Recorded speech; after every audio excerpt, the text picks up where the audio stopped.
There is a village at the edge of the northern moors, where autumn arrives not by calendar but by song. The wind once sweeps through every October, carrying melodies from places no one in the village has ever seen, sea shanties from harbours beyond the mountains. Lullabies hummed by mothers in desert towns. The bright clapping rhythms of festivals held under southern stars. The sound pours through chimneys and keyholes, and children press their faces to cold glass just to listen. But this year October comes in silence. The trees shed their leaves without a whisper. The weathervanes stand still. The sky is enormous and says nothing at all. Elna is 17. She lives above her late grandmother's sewing shop, where bolts of cloth lean against the walls like tired travellers. She mends things, hems, collars, the torn knees of children's trousers. Her fingers are quick and sure, but her life is small.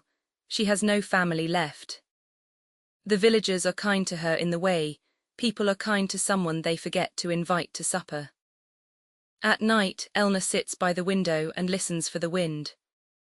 She has done this since she was a child, when her grandmother would say, "The wind remembers every voice it has ever passed through. If you listen carefully, you can hear your mother in it." Elna's mother left when she was 3, walking into a spring morning and never returning.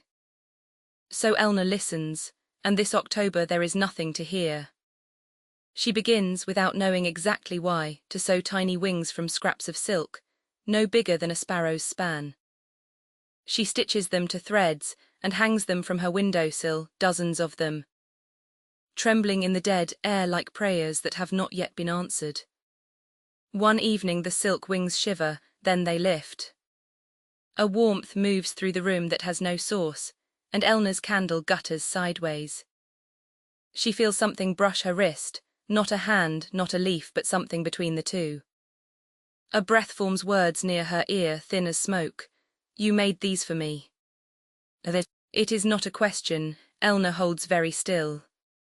The presence moves around the room, touching each wing she has hung, and she hears a sound like someone trying not to cry. "I cannot fly," the wind says. "Something inside me has torn. I have carried songs for 1,000 years, and now I cannot hold even a whisper." Elna's needle is still in her hand. "Show me," she says softly. The wind leads her out into the moor. She follows not a path but a feeling, a faint pressure against her chest, a warmth that moves always just ahead. The grasses part around her ankles in shapes like footsteps that belong to no one. They reach a hollow where the air pools like water. Elna kneels and feels it, the torn place. It is not visible, but her fingers know tearing the way a seamstress always knows. The wind's wound is vast and gossamer thin. A rip between what carries sound and what carries silence. And it stretches farther than her arms can reach. She works through the night. She uses thread she has spun from her grandmother's last spool, silk so fine it is nearly imaginary. The needle passes through the wound the way a hand passes through fog, and yet each stitch holds. She sews not by sight but by listening, following the places where the silence feels sharpest, where the absence hums. Her fingers bleed. The wind murmurs old songs to keep her company, fragments it still remembers, half melodies from places she will never visit. She hums along to ones she does not know, and somehow she knows them anyway. Near dawn, as the last stitch draws tight, the wind sighs, and in that sigh, Elna hears a voice she has not heard since she was 3 years old. Her mother, not words exactly, but the shape of a voice, the warmth of breath against a child's forehead. The wind has carried it all this time, held it like a letter with no address. "She sang to you," the wind tells her. "Every night after she left, she stood wherever she was and sang toward home. I caught every note. I tried to bring them to you, but the tear, I lost so many things through the tear." Elna presses her hands against the mended place and feels it hold. The wound is closed, the songs are whole. She weeps, and it is the good kind of weeping, the kind that mends something inside a person that no needle can reach.